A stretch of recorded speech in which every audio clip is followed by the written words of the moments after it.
12 avqust Beynəlxalq Gənclər Günü ilə əlaqədar Şahbuz rayonunun Batabat ərazisində təmizlik aksiyası keçirilib. Ekologiya və Təbii Sərvətlər Nazirliyi, eləcə də Gənclər və İdman Nazirliyinin birgə təşkilatçılığı ilə Batabat yaylağında növbəti aksiya həyata keçirilir. Könüllülərin də iştirakı ilə məhz bu gördüyünüz ərazi zibillərdən təmizlənilir və gələcəyə daha təmiz bir ətraf mühit buraxılır. Aksiya zamanı vətəndaşların istirahət üçün üst tutduqları Batabat ərazisi ümumilikdə 140 kiloqramdan artıq tullantılardan təmizlənib.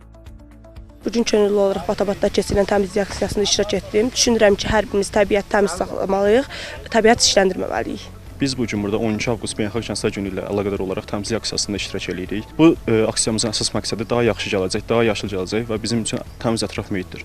Bugün burada olma məqsədimiz təbiətimizi qorumaq və təmizlik aksiyası keçirməkdir.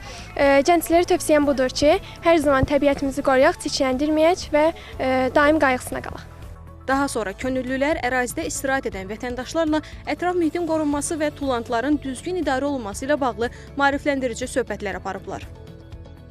Sanitariya sağlamlığın rəhnidir, sağlamlığın başıdır, sağlamlığın əsanıdır. Əgər biz təbiəti sağlam saxlayacaqsa, təbiət də bizə şərait yaradacaq. Bizim nəfəs almamız hamısı bu ağaçlardan asılıdır. Biz hərəmiz gəlib bu ağacın dibində bir zibil koması qoyub keçsək, o çürüyəcək, irinləyəcək. Bu da təbiətin qorunması demək deyil. Ona görə də mənim məsləhətim təbiətin qorunması üçün təmizliyə riayət eləməkdir. Beynəlxalq Gənclər Günü münasibəti ilə Ekologiya və Təbii Sərvətlər Nazirliyi, eləcə də Gənclər və İdman Nazirliyinin birgə təşkilatçılığı ilə Şahbuz rayonunun Batabat ərazisində təmizlik aksiyası həyata keçirilir. Təmizlik aksiyası vətəndaşların daha çox istirahət etdiyi ərazilərdə baş tutub. Təmizlik aksiyasında ekokönüllülər, eyni zamanda Gənclər İdman Nazirliyinin könüllüləri iştirak etdilər. Bu yaşıllıq ərazilərlə tullantılar təmizləndi.